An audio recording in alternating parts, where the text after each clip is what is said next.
বর্তমান অন্তর্বর্তীকালীন সরকার তারা যে আন্তর্জাতিক অপরাধ ট্রাইব্যুনালের নামে যে একটি বিচার কার্যক্রম চালাচ্ছে এবং সেখানে প্রধানমন্ত্রী শেখ হাসিনা সহ আওয়ামী লীগের শীর্ষ নেতাদের এবং প্রশাসনিক অনেক কর্মকর্তাদের বিরুদ্ধে বিচারের নানান পন্থা অবলম্বন করছে, নানান কার্যক্রম চালাচ্ছে এবং সর্বশেষ এর সঙ্গে যুক্ত হয়েছে শেখ হাসিনা সহ 3 জনের বিরুদ্ধে যে চার্জশিটের বিষয়টি সামনে চলে এসছে। এই সময় আমরা হঠাৎ করে দেখলাম সাবেক পুলিশের আইজি মামুন তিনি আদালতে নাকি রাজসাক্ষী হওয়ার কথা বলেছেন, স্বীকারোক্তি দিয়েছেন।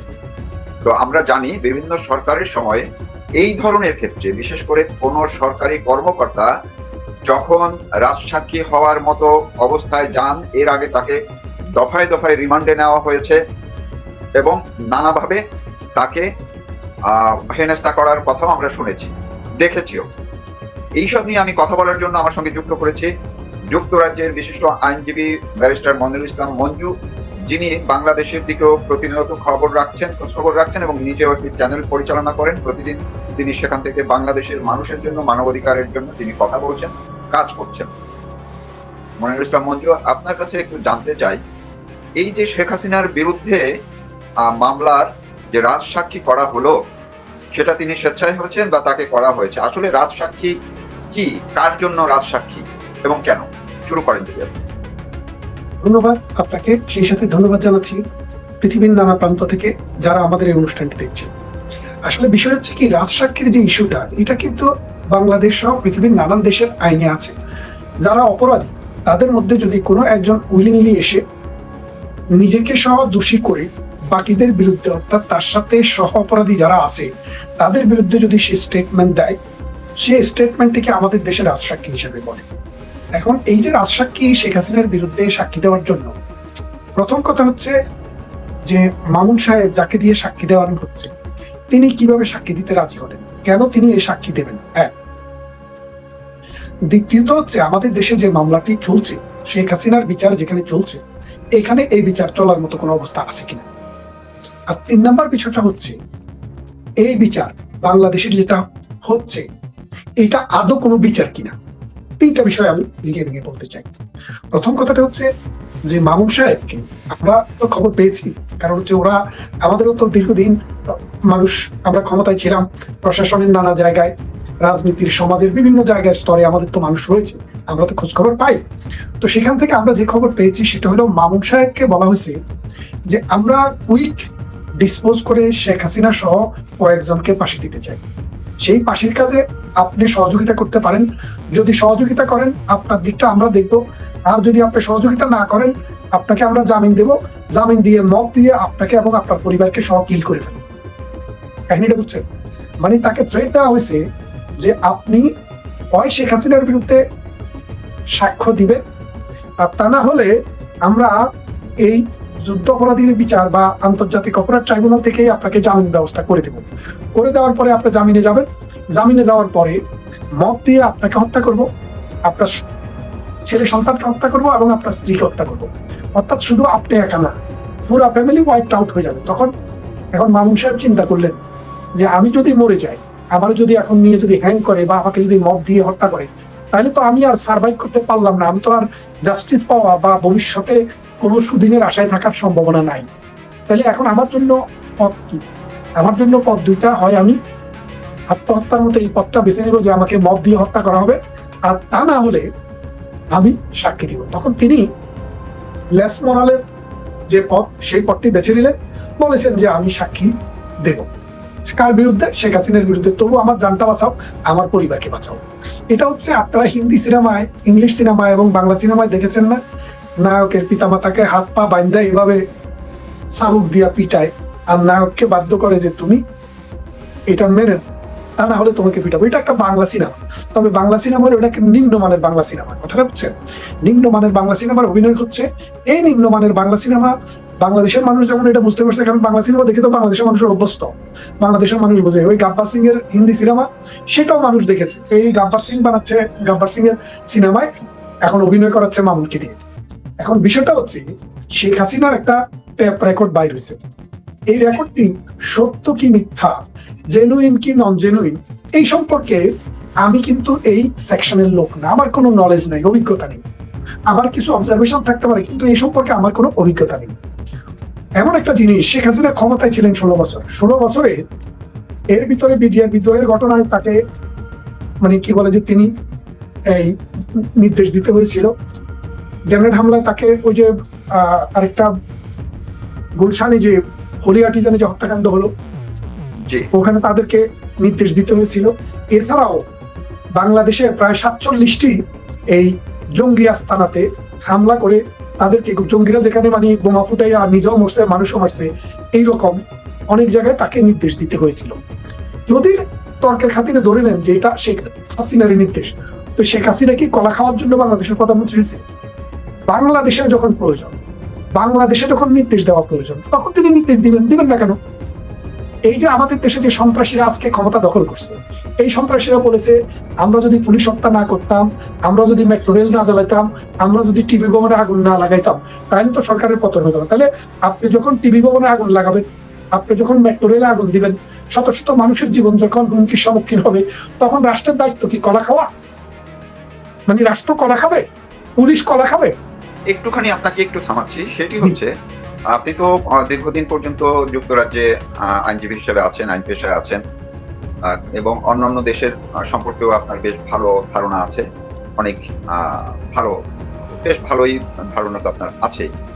এমনকি কোথাও আছে বা কোনো রাষ্ট্র কাঠামো, রাষ্ট্র ব্যবস্থায় বা সরকার প্রধানের ক্ষেত্রে এমনকি কোথাও ঘটেছে যদি কোনো ক্ষমতাসীন সরকারের বিরুদ্ধে আন্দোলন হয়, সেটি তারা মানে ঠেকানোর জন্য কোনো কৌশল, কোনো অস্ত্র কিংবা তার সরকার, তার প্রশাসনকে, বিশেষ করে পুলিশ বা সেনাবাহিনী, তাদেরকে যে ব্যবহার করবেন না, করেননি, এইটাকে আপনি একটু আপনি ব্যাখ্যা করতে পারেন যে এরকম কোনো ঘটনা? একদম ওয়ার্ল্ড ওয়াইড অ্যাকসেপ্টেড। রিসেন্টলি এই যে নির্বাচনের আগে আমেরিকার ডোনাল্ড ট্রাম্পকে মেরে ফেলার জন্য একটি আক্রমণ হয়েছিল, আপনারা জানেন, গান নিয়ে। তখন সেখানে গান দিয়ে কিন্তু ডোনাল্ড ট্রাম্পকে যিনি গুলি করেছিলেন বা গুলি করার চেষ্টা করেছিলেন, ওনার কানের মধ্যে লেগেছিল, তাকে কিন্তু গুলি করে হত্যা করা হয়েছে। আপনি দেখেছেন কিনা? লন্ডনে যখন এই 9/11 পরবর্তী সময়ে লন্ডনে যখন অবস্থা চারদিকে যখন হুমকি দেখা দিছিল, তখন এই যে মনে করেন ব্রাজিলিয়ান একজনকে, আরব চেহারা দেখতে ব্রাজিলিয়ানকে গুলি করে হত্যা করা হয়েছিল। পুলিশের কিন্তু কিছুই হয়নি। শুধু এটা না, পৃথিবীর সব দেশে, সমস্ত দেশেই রাষ্ট্রের পুলিশ, স্পেশাল বাহিনী, যেমন মনে করেন যে আমাদের যে র্যাব বাহিনী যে অপারেশন করে, মনে করেন অসংখ্য বাংলা ভাইদের অনেকগুলা গ্রুপকে কিন্তু গুলি করে হত্যা করা হয়েছে বিভিন্ন জায়গায়। আপনি দেখেছেন, আপনি যদি 20-15 বছরের ইতিহাস দেখেন, আপনি দেখবেন বহু জায়গায় কি বলে যে জঙ্গি আস্তানা পাওয়া গেছে, সেখানে জঙ্গি আস্তানায় তাদেরকে বোম ডিসপোজ করা হয়েছে, পরবর্তীতে তাদেরকে বোমা মেরে মানে গুলি করে হত্যা করতে হয়েছিল, তা না হলে তারাই মেরে ফেলবে। তারপরে ধরেন একটা বাস ছিনতাই করে নিয়ে গেছে বা একটা ট্রেন ছিনতাই করে নিয়ে গেছে। সাম্প্রতিক পাকিস্তানে যে এই ট্রেন আক্রমণ করছিল কারা? জঙ্গিরা। পাকিস্তানের বেলুচিস্তানে সাম্প্রতিক একটা ট্রেন আক্রমণ হলো না? এই ট্রেন আক্রমণে প্রায় 86 জন লোককে গুলি করে হত্যা করা হয়েছে। সরকারি বাহিনী নির্দেশকে দিছে, যার নির্দেশ দেওয়ার কথা তিনি নির্দেশ দিয়েছে। আপনি খেয়াল করে দেখেন, ইন্ডিয়াতে যান, ইন্ডিয়াতে ওই যে দিল্লিতে যখন হামলা হলো, তখন পুলিশকে নির্দেশ দেওয়া হয়েছিল গুলি করার জন্য। পুলিশ তো অনেককে গুলি করে মারছে। পৃথিবীর এমন কোন একটা রাষ্ট্র আমাকে বলেন যে রাষ্ট্রে ইমার্জেন্সি প্রয়োজনে রাষ্ট্র নির্দেশ দিবে না? তাহলে রাষ্ট্র প্রতি বছর বিলিয়ন বিলিয়ন পাউন্ডের অস্ত্র কিনে কেন? পুলিশ কেন? বিডিআর কেন? আর্মি কেন? আপনাকে ব্যাপারটা বুঝতে হবে। এটা তো একটা দেশে আপনি ন্যায্যভাবে দিচ্ছেন কি অন্যায্যভাবে দিচ্ছেন, সেটা আপনার আইন মোতাবেক বিচার হবে। কিন্তু নির্দেশ দেওয়া তো অন্যায়ের কিছু না। নির্দেশ তো তার, নির্দেশ দেওয়ার ক্ষমতা তো বাংলাদেশের মানুষ তাকে দিয়েছে। তিনি নির্দেশ প্রাপ্ত, তিনি মানে ক্ষমতা প্রাপ্ত, তার ক্ষমতা আছে দেওয়ার। এখন ব্যাপারটা হচ্ছে, ধরেন শেখ হাসিনা যে নির্দেশ দিয়েছে, এই নির্দেশ যদি আইনের ব্যত্যয় হয়, তাহলে আইন মোতাবেক তার ফৌজদারি অপরাধে মামলা, ফৌজদারি বিচার হবে। এখন বাংলাদেশে সহ 1973 সালে যে একটি হয়েছে, 1971 সালের 26শে মার্চ থেকে 16ই ডিসেম্বর পর্যন্ত যুদ্ধকালীন সময়ে যখন বাংলাদেশে গভর্নমেন্ট ফাংশনিং ছিল না, অর্থাৎ বাংলাদেশের যে সরকার, সেই সরকার ফাংশনিং ছিল না। আমাদের সরকার ছিল ইন্ডিয়াতে, ভারতে, আমরা প্রবাসী সরকার ছিল, যারা মুক্তিযুদ্ধ পরিচালনা করছে, পৃথিবীর বিভিন্ন দেশের সাথে নেগোসিয়েশন করে রাষ্ট্রের মুক্তিযুদ্ধ পরিচালনায় সহযোগিতা করেছে, তারা ইন্ডিয়াতে ছিল। যার কারণে এই জামাত ইসলামী, নেজাম ইসলামী, মুসলিম লীগ, আল বদর, আল শামস, রাজাকার, এরা বাংলাদেশের বিভিন্ন শ্রেণী পেশার মানুষকে, প্রায় 30 লক্ষ মানুষকে হত্যা করেছে। আপনি যদি 30 লাখ না বলেন, বলেন লক্ষ লক্ষ মানুষকে হত্যা করেছে। এবং ইন্ডিয়াতে গড় ছাড়া করেছে 1 কোটি মানুষকে। উদ্বাস্তু ইন্ডিয়ার আশ্রয় শিবিরে 1 কোটি মানুষ ছিল, এই 1 কোটি মানুষকে দেশান্তরিত করেছে এবং অসংখ্য মানুষকে ধর্মান্তরিত করেছে।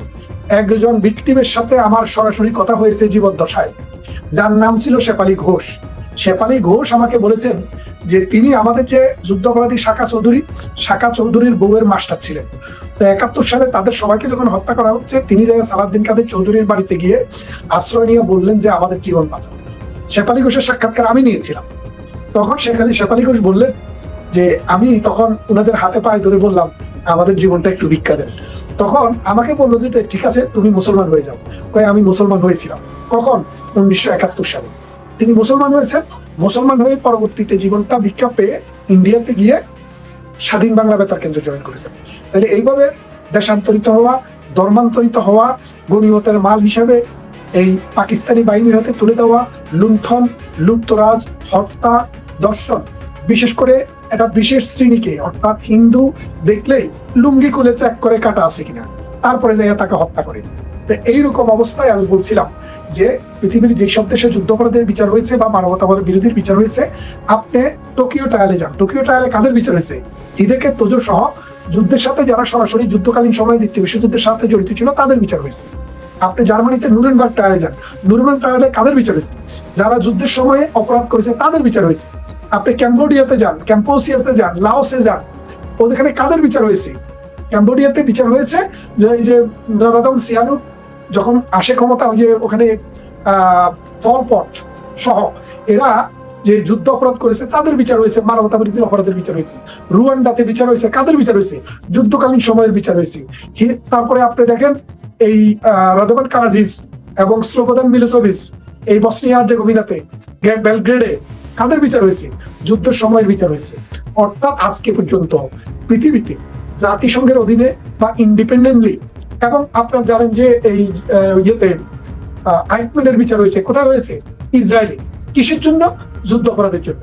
তাইলে আপনাকে একটা জিনিস ক্লিয়ার একটা মেসেজ আপনি দেখেন যে পৃথিবীতে এ পর্যন্ত জাতিসংঘের অধীনে যে কয়টি ট্রায়াল হয়েছে বা ইন্ডিপেন্ডেন্টলি যেই সব মানবতা বিরোধী অপরাধের ট্রায়াল হয়েছে, এগুলো সবগুলো কিন্তু কোনো একটা যুদ্ধকালীন সময়ে। Rwanda, Tokyo trial, Nuremberg trial, Cambodia trial, তারপরে ইজিপ্ট বাংলাদেশে ট্রায়াল, বাংলাদেশে যেটা যুদ্ধাপরাধীদের বিচার হলো, এবং ইসরায়েলে যে ট্রায়াল। আমি এই কটা দেশের নাম বললাম, এছাড়াও আরো দেশে ট্রায়াল হয়েছে। এই ট্রায়াল গুলো হওয়ার পরে সবগুলো ট্রায়াল হচ্ছে যুদ্ধকালীন সময়ে লং টাইম যুদ্ধতে কোনো একটা শ্রেণীকে, কোনো একটা বিশেষ গোষ্ঠীকে টার্গেট করে যখন কিলিং করা হয়েছে, সেটার বিচার যুদ্ধ অপরাধের ট্রাইব্যুনালে, অর্থাৎ আন্তর্জাতিক অপরাধ ট্রাইব্যুনালে স্বীকৃত এইসব বিচারগুলো হয়েছে। কিন্তু বাংলাদেশে যে বিচারটি হয়েছে, 13 দিন ধরে রাষ্ট্রের বিরুদ্ধে একটা গোষ্ঠী না, একটা রাজনৈতিক কর্মসূচিতে যে আন্দোলন হয়েছে, সেটার বিচার যদি হয়, সেখানে যদি কোনো অপরাধ হয়, সেটা বাংলাদেশের প্রচলিত ক্রিমিনাল আইনে দণ্ডবিধিতে শাস্তিযোগ্য অপরাধ যদি হয়, আপনাকে সেটা প্রমাণ করতে হবে। কিন্তু তাদের হাতে অত সময় নাই। ডক্টর ইউনূস তাড়াতাড়ি মানুষকে বুচারের মতো, কসাইয়ের মতো মানুষকে জবাই করতে হবে।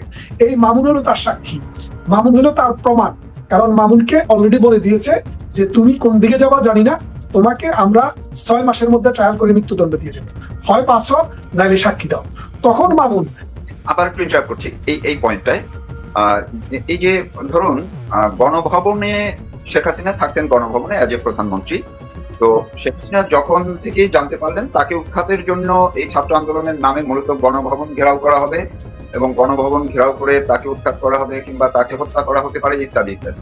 তো সেই জায়গায় তার সেফটির জায়গায় বা সরকারের সেফটির জায়গায় তিনি আমি যদি কথাটা বলছি, এই নির্দেশ যদি দিয়েও থাকেন প্রশাসনকে, পুলিশকে, আইজিপিকে, সেটা যদি অন্যায় হয়, আপনি ব্যাখ্যা দিলেন যে সেটি তার অধিকার, তার রাইট ছিল।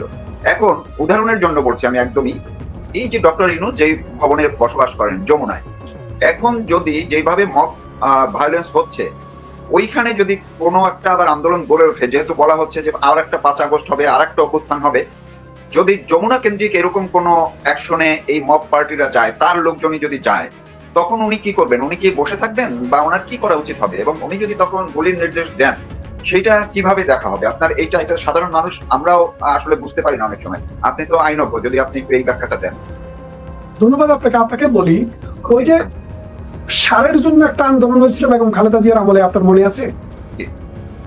7 জন কৃষককে গুলি করে হত্যা করা হয়েছিল, আপনার মনে আছে কিনা? ফুলবাড়িতে, হ্যাঁ। ফুলবাড়িতে সারের আন্দোলনে, সারের জন্য আন্দোলন করতে গেছে কৃষকরা সারের জন্য আন্দোলন করতে যাওয়ার পরে পুলিশের গুলিতে এবং বিডিআর এর গুলিতে ওখানে 7 জন লোক জায়গায় মারা গেছে। তো এই নির্দেশ কারা দিছে? খালেদা জিয়া দেয়নি। তো এখন রাষ্ট্রের কাজ কি? রাষ্ট্রের কাজ হচ্ছে, রাষ্ট্র যখন আক্রান্ত হবে, রাষ্ট্রের বাহিনী যখন আক্রান্ত হবে, শুনেন, রাষ্ট্রের কাজ না আপনি এবং আমরাও মানুষকে গুলি করার লাইসেন্স আছে। আমেরিকাতে তো প্রত্যেক মানুষের কাছে গান আছে, কেন দিচ্ছে? কারো সম্পদ এবং জীবন যদি হুমকির সম্মুখীন হয়, এবং যদি আপনি আপনার আক্রমণকারীকে হত্যা করা ছাড়া যদি আপনি না বাঁচতে পারেন, তাহলে বাংলাদেশের পেনাল কোডে সেটা বৈধ। এটাকে বলে সেলফ ডিফেন্স। সেলফ ডিফেন্স মানে হচ্ছে আপনার সম্পদ এবং আপনার জীবন, শুধু জীবন না, সম্পদও। ধরেন আপনার ঘরে কেউ আগুন লাগিয়ে দিচ্ছে, এখন এই আগুন লাগিয়ে আপনার ঘরে বাচ্চা আছে, সম্পদ আছে, সব ধ্বংস হয়ে যাবে। এরকম অবস্থায় আপনি এই আগুন লাগাইতে আসা, হ্যারাসমেন্ট করতে আসা লোককে গুলি করার পারমিশন বাংলাদেশের পেনাল কোডে দেওয়া আছে, যেটাকে বলে সেলফ ডিফেন্স। আমি তো লয়ার, আমি তো আইনের ছাত্র ছিলাম, একটি নয়, আইনের 3-3টে ডিগ্রি আছে আমার। মাস্টার্স, LLM, LLB অনার্স বাংলাদেশের চিটাগং বিশ্ববিদ্যালয় থেকে, আমার লন্ডন ইউনিভার্সিটি থেকে আমার LLB ডিগ্রি আছে। তো সুতরাং, এবং বারেট ল ডিগ্রি আছে, সলিসিটরশিপ ডিগ্রি আছে। দুনিয়ার বাংলাদেশেও আমি লয়ার ছিলাম, বাংলাদেশেও এদেশেও আমি লয়ার। তো সুতরাং এগুলো তো দেখার এবং পড়ার বোঝার সামর্থ্য আমাদের হয়েছে। আপনি যে কোনো সুষ্ঠু মানুষকে জিজ্ঞেস করেন যে বাংলাদেশের আইনে, নট অনলি বাংলাদেশ, এদেশের আইনও, যদি কোনো মানুষ আক্রান্ত হয় এবং তার জীবন এবং সম্পদ যদি নাশের সম্ভব থাকে এবং হুমকিটা যদি সার্টেন হয়ে যায়, তখন তাকে হত্যা করার ক্ষমতা আপনারই রয়েছে। মানে চয়েসটা হচ্ছে আপনি মরবেন নাইলে আপনি মারবেন। তো রাষ্ট্র যখন এরকম অবস্থায় পড়ে, রাষ্ট্রের পুলিশের হাতে কেন স্টেন গান, মেশিন গান দেওয়া কেন, কি জন্য? সেই জন্য যে রাষ্ট্রের গণভবন, যে প্রধানমন্ত্রী যদি এই নির্দেশ দিয়েও থাকে গণভবন যে আক্রান্ত, সেটা তো সত্যি আমরা দেখেছি। সংসদ ভবন যদি আক্রান্ত হয়, গণভবন যদি আক্রান্ত হয়, সচিবালয় যদি আক্রান্ত হয়, রাষ্ট্রের গুরুত্বপূর্ণ স্থাপনা যদি আক্রান্ত হয়, যমুনা সেতু যদি আক্রান্ত হয় এবং সেতু ভবন যদি আক্রান্ত হয়, তাহলে রাষ্ট্রের কাজ হচ্ছে, যদি পিসফুল হইতে এটাকে সমাধান করা যায় সেটাতে যাওয়া, যদি পিসফুল হইতে করা না যায়, তাহলে রাষ্ট্র, পুলিশ, আর্মি, বিডিআর পালে কি কারণে? কলা খাওয়ার জন্য না।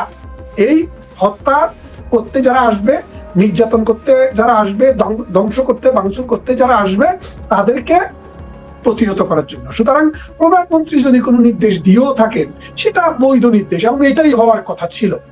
এবং ডক্টর ইউনূসের যমুনার সামনে যারা আন্দোলন করলো, শিক্ষকরা এবং আরো কয়েকটা গ্রুপ আন্দোলন করেছিল অন্যান্য দাবিতে, তখন তো কয়েকদিনই দেখা গেল তাদের উপরে গ্রেনেড, সাউন্ড গ্রেনেড ছোড়া হলো, টিয়ার শেল ছোড়া হলো। এখন এই সাউন্ড গ্রেনেড বা টিয়ার শেলে যদি কারো মৃত্যু হতো কিংবা এরকম ঘটনা যদি ঘটে, তাহলে এটার নির্দেশদাতা তো ইউনূসকেই ধরা হবে। তো সেইটা কি তার রাইট? তার সেক্রেটারি? হ্যাঁ, অবশ্যই ইউনূস তো নির্দেশ দিতে হবে। কারণ কি নির্দেশ দিতে হয় না, নির্দেশটা দেওয়াই আছে। শুনেন, আপনাকে বলি, আপনি কোন স্টেজে কি কাজ করবেন আপনার কিন্তু ম্যানুয়ালের মধ্যে সেটা লেখাই আছে। নির্দেশ তো মুখে দেওয়ার দরকার নেই, নির্দেশ তো কেউ তৈরি করে না, নির্দেশটা তো আইনগত একটা ব্যাপার। আপনি কোন স্টেজে কোন কাজ করবেন সেটা কিন্তু আপনার সার্ভিস বুকে লেখা আছে। আপনাকে যখন ট্রেনিং দেওয়া হয়, পুলিশকে, আর্মিকে, বিডিআর কে যখন ট্রেনিং দেওয়া হয়, সেখানে তাদেরকে সেটা শেখানো হয়। আপনি ব্যাপারটা বোঝেন।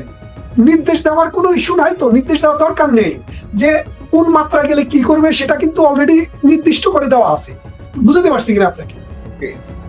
সুতরাং এগুলো হচ্ছে একটা, মনে করেন যে মানুষের মধ্যে সেন্সেশন তৈরি করা, মিথ্যার বেসাতি করা। খালেদা জিয়াকেও তো এই মানবতা বিরোধী অপরাধের অন্তর্ভুক্ত করা উচিত। এই যে ফুলবাড়িয়াতে আপনি প্রথমে 6 জন, পরে আরো 5 জন, মোট 11 জন, মানে কি বলে যে শুধু কৃষক, যারা মেহনতি মানুষ, যারা কিন্তু কোনো ভাঙচুর করতে কিন্তু এই ঢাকায় যায় নাই, যারা কিন্তু কোনো একটা গাড়িও ভাঙচুর করে নাই, রেল উল্টায় ফেলে নাই, তারা শুধু আন্দোলন করছে, ঘেরাও করছে। কিসের জন্য? স্মারকলিপি দেওয়ার জন্য। তাদের হাতে লাঠিও ছিল না, থাকতো বোমা। তাদেরকে যখন হত্যা করা হয়েছে খালেদা জিয়ার নির্দেশে, ওই সেটার জন্য আপনি যুদ্ধাপরাধের বিচার করেন? ওই সে বিচার কোথায়? এই যে মনে করেন 21শে আগস্টে যে গ্রেনেড হামলা হলো, এটার জন্য যুদ্ধাপরাধের বিচার করেন? ওই এটা বিচার হচ্ছে না কেন? তারপরে এই যে এই আর্মি মানে বিদ্রোহে বিডিআর এর কতজন জওয়ানকে মানে আর্মির কতজন জওয়ানকে 57 জন নাকি 100 জন 57 জন আর্মি অফিসারকে হত্যা করা হয়েছে। কারা হত্যা করছে? এদের বিচার কেন মানবতা বিরোধী অপরাধে হবে না? এদেরকে তো এখন ছেড়ে দিচ্ছে। এই যে নতুন এক বদমাশকে ওই কি বলে যে আমার সাথে অনেকবার ইয়েতে আসছে, মানে ডিবেটে এসেছিল, আমি আগে বেশ কয়েকটা ডিবেটে তার সাথে আমার দেখা হয়েছে। এখন যে ওই দাঁড়িয়ালা এই মানে পাকিস্তান পন্থী এক আর্মি অফিসার, কি জানি নাম, আমি নামটা ঠিক ভুলে গেছি, যাকে দায়িত্ব দেওয়া হয়েছে বিডিআর হত্যাকাণ্ডের এই কি বলে যে তদন্ত কমিটির, এখন নতুন করে যাকে চিফ করা হয়েছে, হ্যাঁ ওটা এই জন্য বলছি যে এখন আপনি যে যুদ্ধ অপরাধের বিচার করছেন, আপনি মানবতা বিরোধী অপরাধের বিচার করছেন, তাইলে ওই খালেদা জিয়া যে হুকুম দিছে ওই হুকুমের আসামি হিসেবে খালেদা জিয়ার বিচারটাও শুরু করেন। শেখ হাসিনা চাইতে তো ওটা পুরনো, বিডিআর বিদ্রোহের বিচারটা শুরু করেন, ওটা তো আরো পুরনো। বঙ্গবন্ধুকে যে হত্যা করা হয়েছে, সেদিন যে জেলখানায় হত্যা করা হয়েছে, কার নির্দেশে হয়েছে, সেই যুদ্ধ অপরাধের বিচার কই?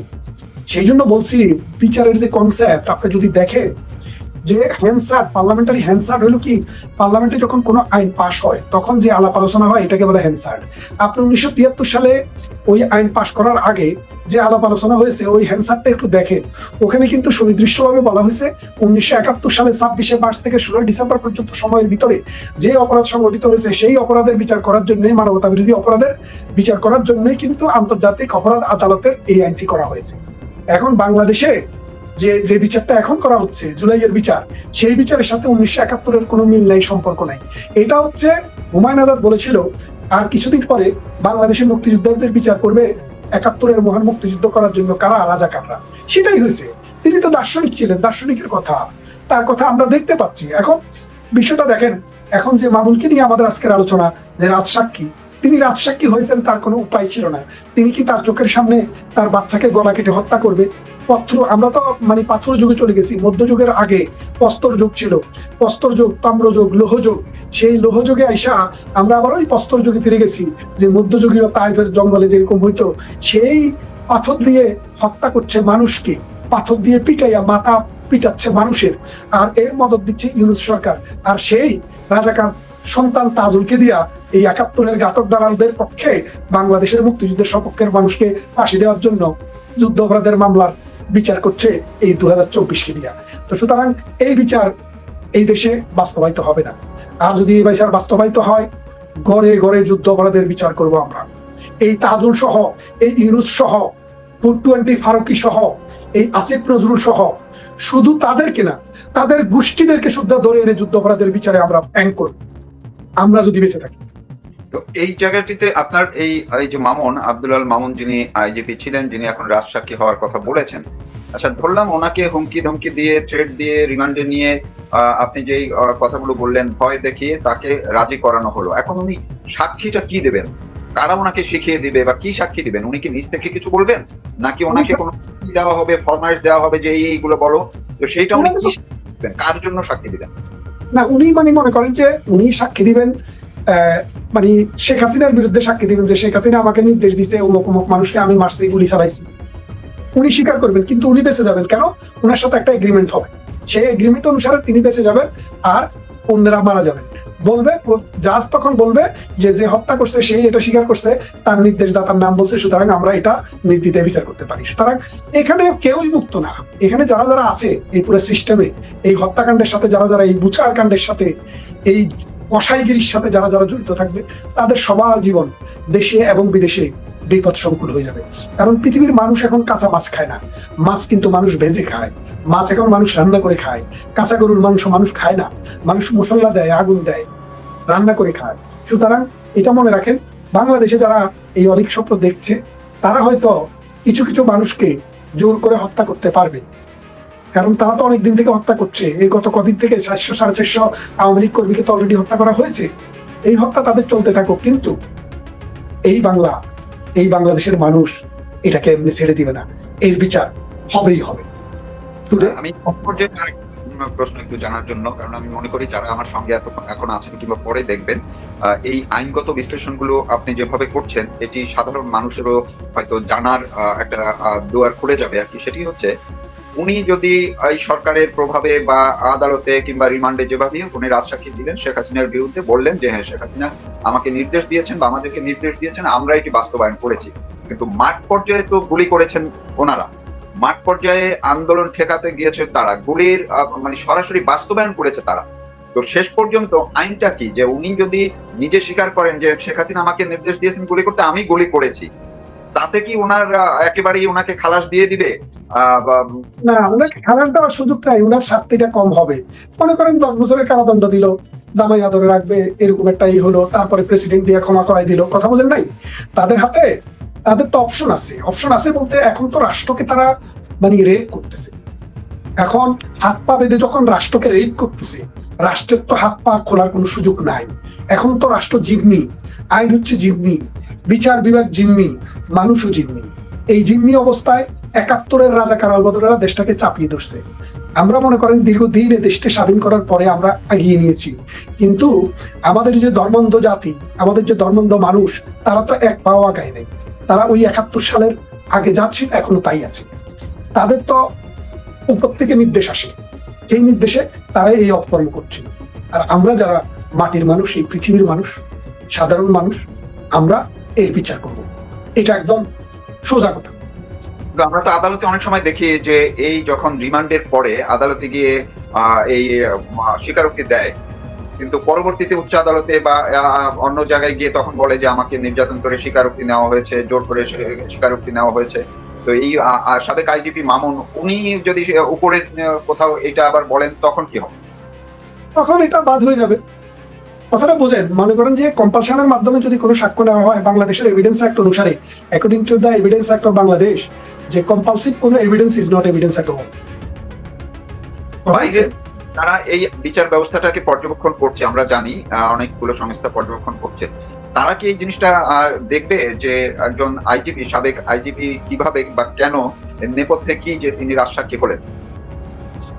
দেখেন, ওখানে ফরমাইশি লোক, এখানে যারা আছে, মানে এখানে একটা বিষয় আপনাকে বুঝতে হবে যে শেখ হাসিনা যখন লং টাইম ক্ষমতায় ছিল, এনজিও বেস কিছু কিছু সংস্থা তো তার বিরুদ্ধে মোটামুটি একটা জায়গায় চলে গেছিল, তার বিরুদ্ধে প্রপাগান্ডা করতেছিল, বিভিন্ন রকমের তাকে সরানোর ষড়যন্ত্র ছিল। এই যে শেখ হাসিনাকে সরানোর ষড়যন্ত্রে কিন্তু বিভিন্ন এনজিও জড়িত ছিল, যাদের মাধ্যমে বাংলাদেশে টাকা আসছে।